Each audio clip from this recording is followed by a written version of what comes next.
আহ, উদার গণতান্ত্রিক ধারার কথা আমরা বলছি, সেই ক্ষেত্রে আসলে যে দলীয় জাতীয় সংকটগুলোতে দলীয় সংকীর্ণতা পরিহার করে যে চর্চা থাকা দরকার সেটি আসলে আমরা কতটা দেখছি।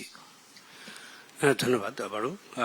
সেটা হচ্ছে যে কথাগুলো আমি শুনছি খুব মনোযোগ দিয়ে।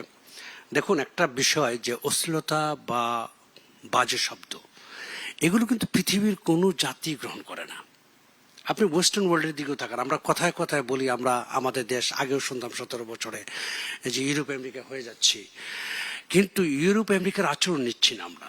তার মানে কি, আচরণগত একটা সমস্যা আমাদের রয়ে গেছে।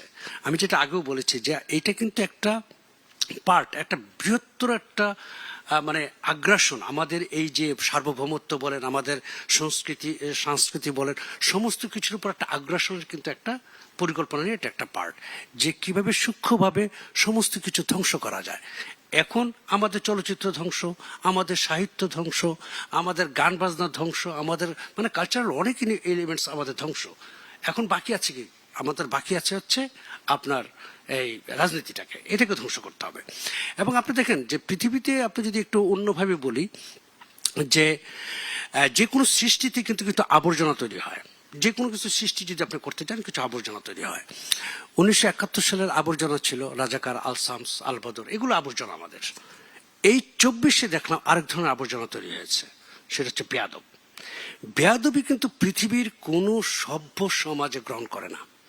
আপনি আপনি ইংল্যান্ড, তো আমরা অনেক সভ্য দেশ বলি, ইংল্যান্ডে যান, বলবে যে ইউ আর সো রুড, মানে এইভাবে তারা কথাটা বলে, একটু গলা উঁচু করে কথা বললেই। তো এই জিনিসগুলোর একটা প্রথাগতভাবে আমি যদি একটু অন্যভাবে বিশ্লেষণ করি, সেটা হচ্ছে যে রাজনৈতিক দলের চরিত্র, এটা অত্যন্ত গুরুত্বপূর্ণ। যেমন আমরা জড় পদার্থ বলি কিংবা জীব বলি, সবার একটা চরিত্র আছে, তাই না? তো বাংলাদেশের রাজনৈতিক দলগুলোর চরিত্রের ক্ষেত্রে আমি অনেক সময় দু একটা দলকে আমি যখন একটু অন্যভাবে জিজ্ঞাসা করি, নিজে নিজে জিজ্ঞাসা করি, আচ্ছা এই দলের ভাষা কি? আমি তার ভাষা খুঁজে পাই না। তার বাংলা ভাষা না, বাংলা ভাষার চেয়ে তার উর্দু ভাষা আরো বেশি ভালো লাগে, কিংবা আরবি ভাষাটাকে তার আরো বেশি মানে অন্যরকম লাগে, ফার্সি ভাষাটাকে তার ভালো লাগে, কিন্তু বাংলা ভাষাটাকে তার ভালো লাগে না। তার পোশাক কি? আমার লুঙ্গি গামছা তার ভালো লাগে না, তার আলখাল্লাটা ভালো লাগে। আমার খাবারের বেলায় তার খুরমা খেজুরটা খুব বেশি প্রিয়। মানে একটা চরিত্রের কথা আমি বলছি আর কি।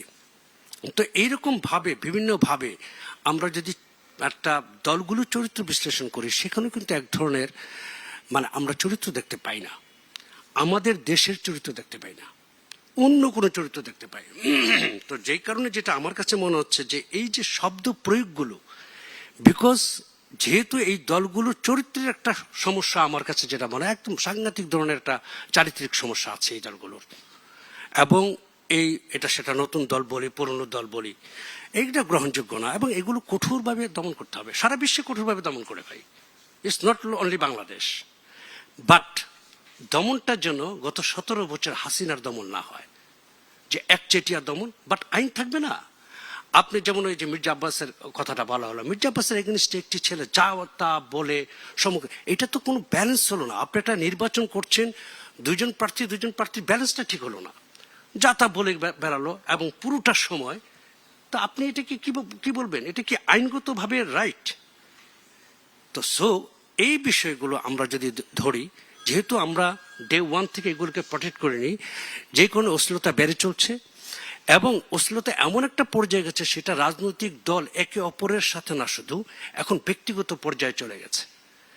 এবং এইগুলোকে যদি আমরা এখনই কঠোর হাতে যদি আমাদের দমন না করতে পারি, আমি যেটা বলেছি, রাষ্ট্রের দায় আছে, আমাদের দায় আছে। সত্যি কথা যেটা, আমার সামনে পড়লে কিন্তু আমি ছাড়বো না। এইভাবে যদি প্রতিটা মানুষ, প্রতিটা জনগণ, এই মবের ব্যাপারটা যদি আপনি দেখেন, মব যখন বাংলাদেশে তৈরি হলো, যারা মব করেছে, জনগণ যদি তাদের উপর মব করতো, তাহলে কিন্তু মব বন্ধ হয়ে যেত। কিন্তু জনগণ মব করেনি, জনগণের উপরে তারা মব করেছে। সো এই যে বিষয়গুলো, আমার কাছে মনে হয় যে এইভাবে আমাদের এটা ঠিক করা যাবে না। এটা ঠিক করতে গেলে আমাদেরকে আলোচনা করতে হবে, বসতে হবে, এবং পাশাপাশি এই বিষয়গুলো, এগুলো সামাজিক সমস্যা, এই সমস্যাগুলোকে আপনি বাড়তি দিতে পারেন না। সুতরাং এগুলো রাষ্ট্রের দায় যেমন আছে, রাষ্ট্রের আইন প্রয়োগ করতে হবে, পাশাপাশি সামাজিকতাটাকে ঠিক করতে হবে। সামাজিকভাবে আমরা আমার মনে হয় ঐক্যবদ্ধ হয়ে এই বিষয়গুলোকে আমাদের মানে অর্জন করা, অনেক কিছু অর্জন করা সম্ভব।